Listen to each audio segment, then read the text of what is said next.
Look, I'd like to actually show you a case study now, which demonstrates that I am the business whisperer. You've heard of the horse whisperer. I'm the business whisperer.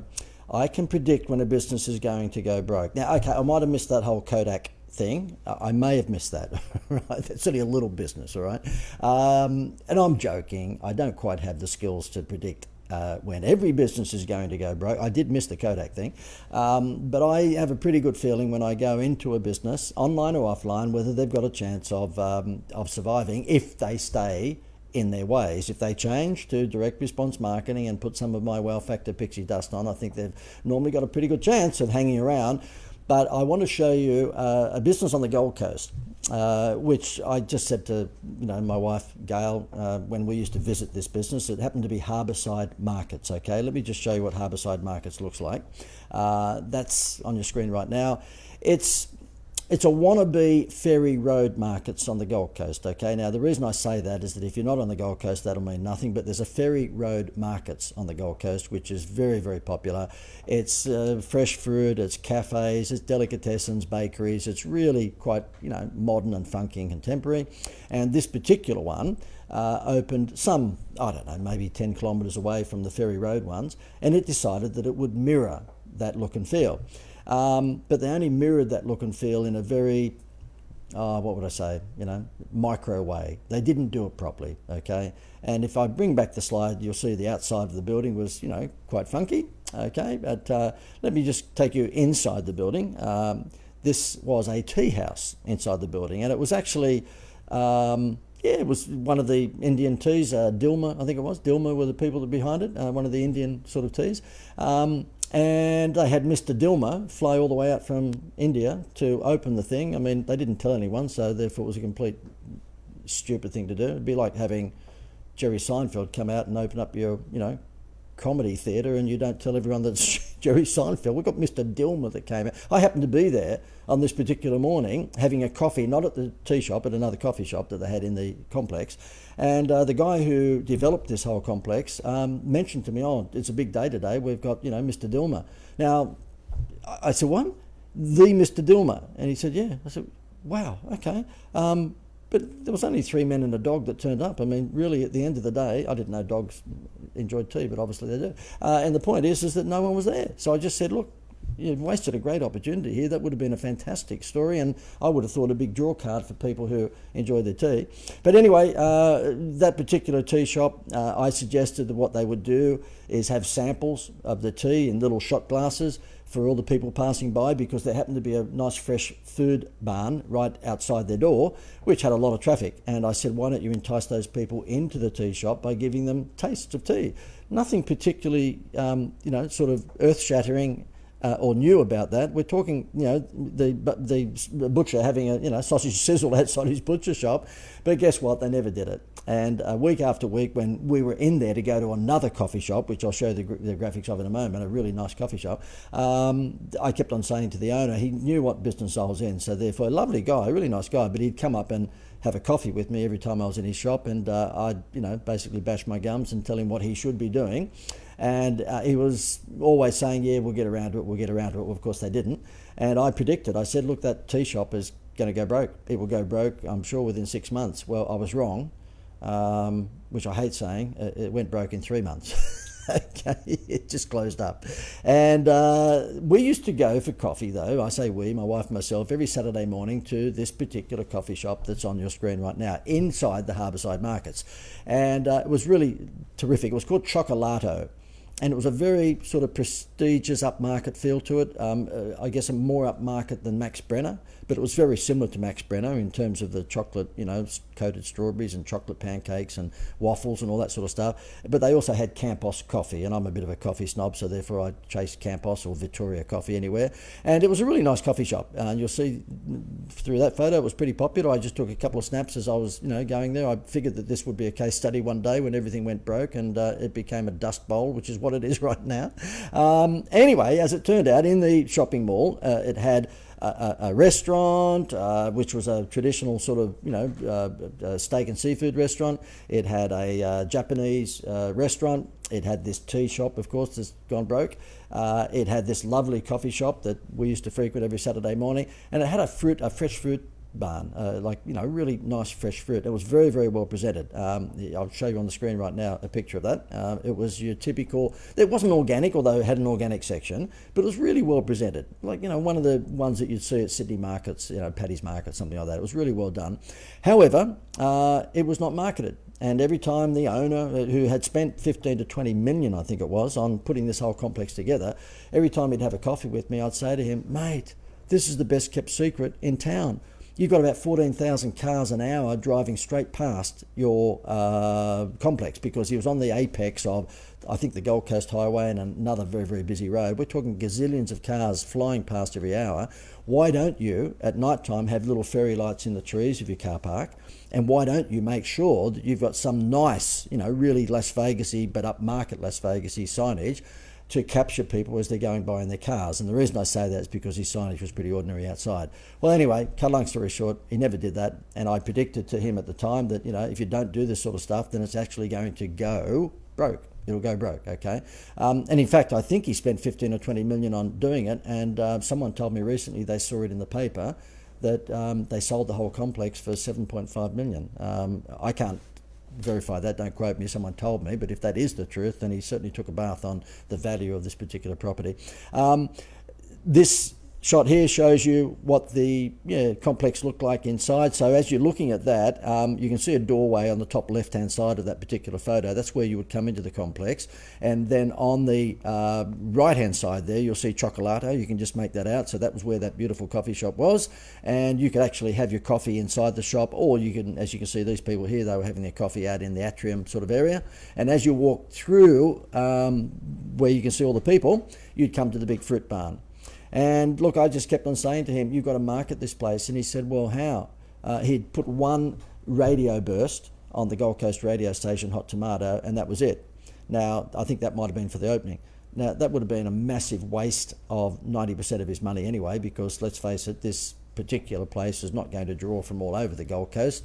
It's probably going to draw from within 10 kilometres of the complex. So if I was him, and I told him this, he should have been letterbox dropping. Yes, old-fashioned letterbox dropping, special offers and deals to people, wow deals, not price discounts, I'm talking about deals, okay, wow factor offers to the, 5 or 10 kilometres worth of homes around the complex. And he should have been using social media, but in a way that it was measurable. So whether it was whisper words, whereby if you're, one of the first X number of people to race into Chocolato and whisper the word sunshine today, then you get a free coffee or a free muffin or whatever it might be, or whisper the word fresh to the fresh food outlet and you walk away with a free, apple or whatever it might be. But no, he kept on saying, yeah, great idea. But I kept on saying to my wife whenever we'd have a chat with him, and look, he's a lovely guy, but I kept on saying, it's never going to happen. You could just see that he'd take the ideas on board and say, yeah, I'll think about that. But you just knew he was someone who was never going to implement those ideas. And it was a real shame. Let me show you one of the other restaurants that was a steak and seafood restaurant, and how, well, we're talking about quite a classy, sort of fit out here. I mean, you can see there it's, very, classy restaurant. It was a seafood and steak restaurant. And look, let me show you now what the place looks like. There you go. What was bakery, or what was the cafe, or what was, in the shopping little mall, just boarded up now, all gone broke. It's basically a ghost town. And you'll see there where that nice steak and seafood restaurant was. You'll see here that it was taken over by someone who lasted about 5 minutes because their signwriting was absolutely stunning. Look at that, steak and seafood. I don't need to say anything. That is wow without the second W. Okay, that is just awful. But that's how they were promoting it. They had a Rolls-Royce product, at least in the beginning, but because they were promoting it like Bilo, then they had an identity crisis. And I kept on saying, look, just take a leaf out of Disney or Palazzo Versace, put the little, fairy lights in the trees, because at night time, particularly, for the restaurants, people driving past, and there's gazillions of them, as I said to you, it was on a main road, would see all the sparkling lights in the trees and think, okay, what's that? And if you had proper signage there at night time and you had the pixie lights in the trees, well, shut the gate, it was all over. Because in the beginning, he did have a very attractive complex. As time went by, there were tumbleweeds in that complex because the good shops had closed down and crappy ones came in. But the fact is that when it was, attractive, he should have made hay while the sun shone. And let me show you now what's happened. I don't know whether this is still open. I haven't been there for a little while now. There's no reason to go there. But this is what happened to that beautiful Chocolato store when he decided to basically, give the whole place up. Someone came in and took over Chocolato, and as you can see here, someone without taste. Look at that. OMG! Have you seen anything like a dog's breakfast like that before? I mean, look, what's he got there? $11 eggs and something else, and oh God Almighty! It still has Campos coffee, but I wouldn't be game to go in there, even though I'm a coffee snob and I do chase Campos coffee around the place.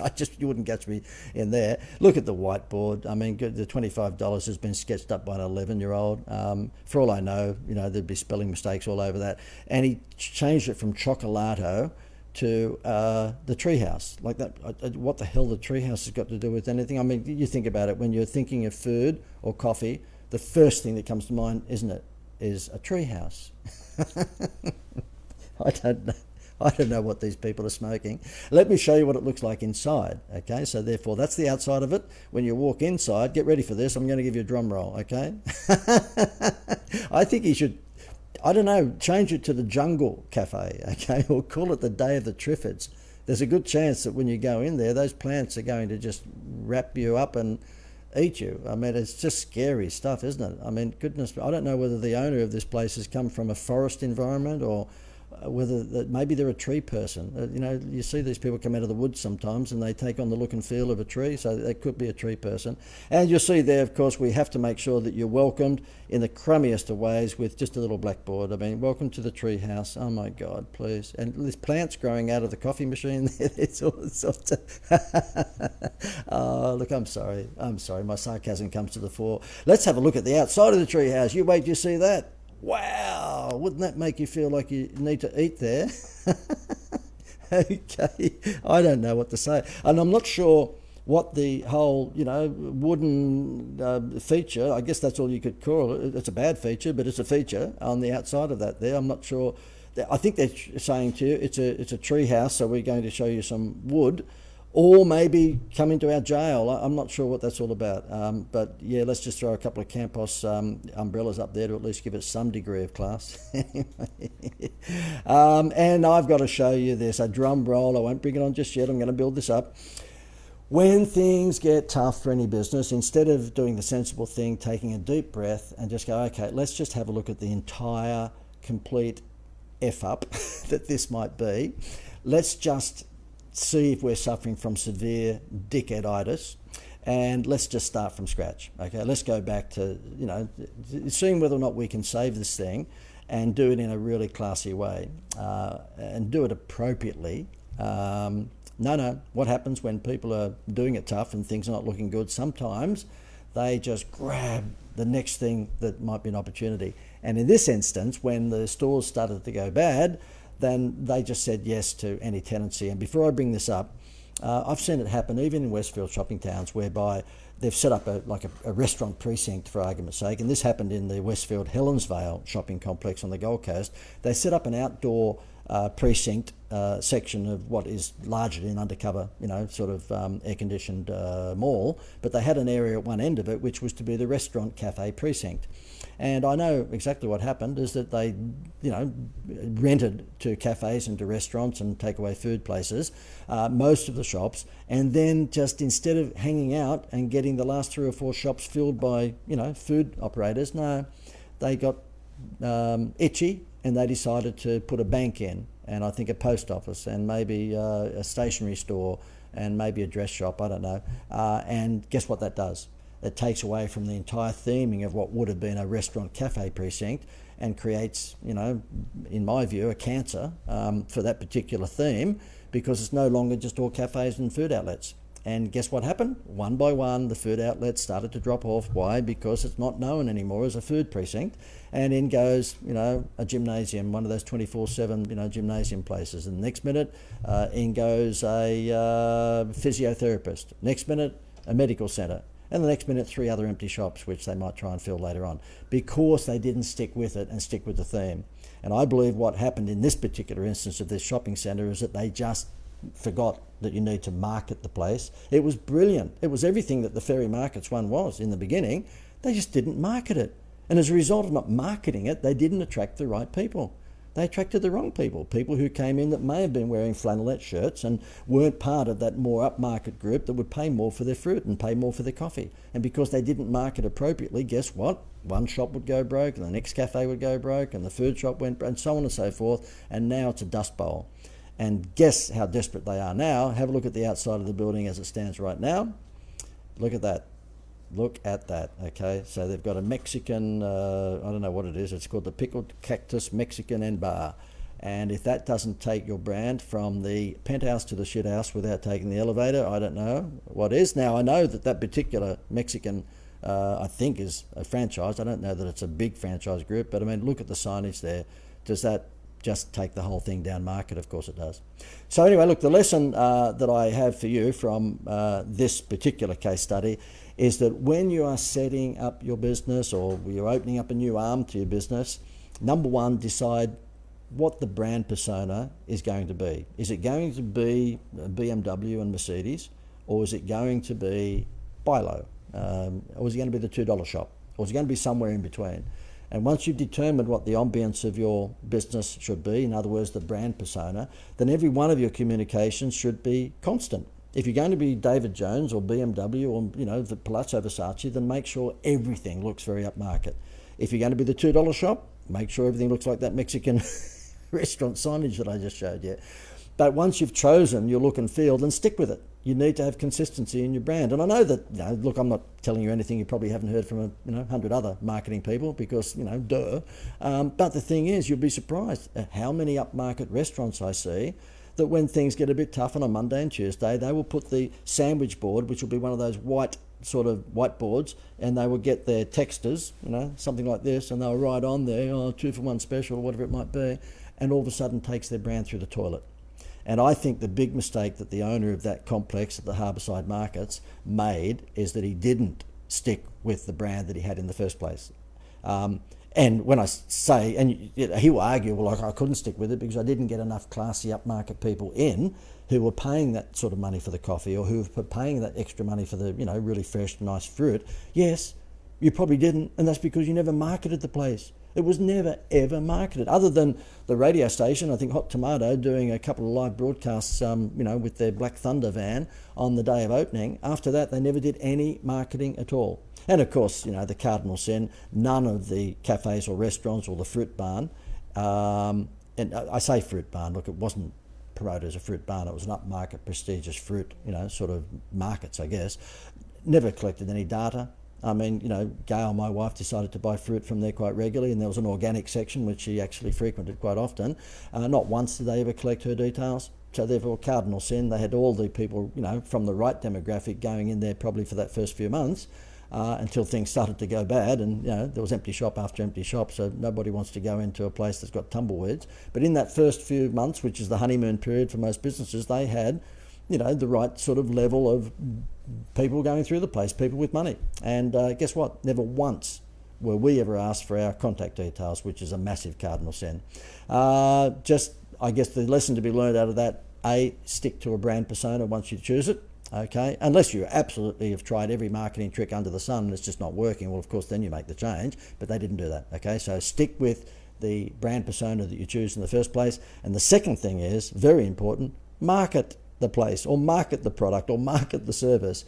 You just can't open a business and think, oh, well, you know, we've now built it, they will come. No, they won't.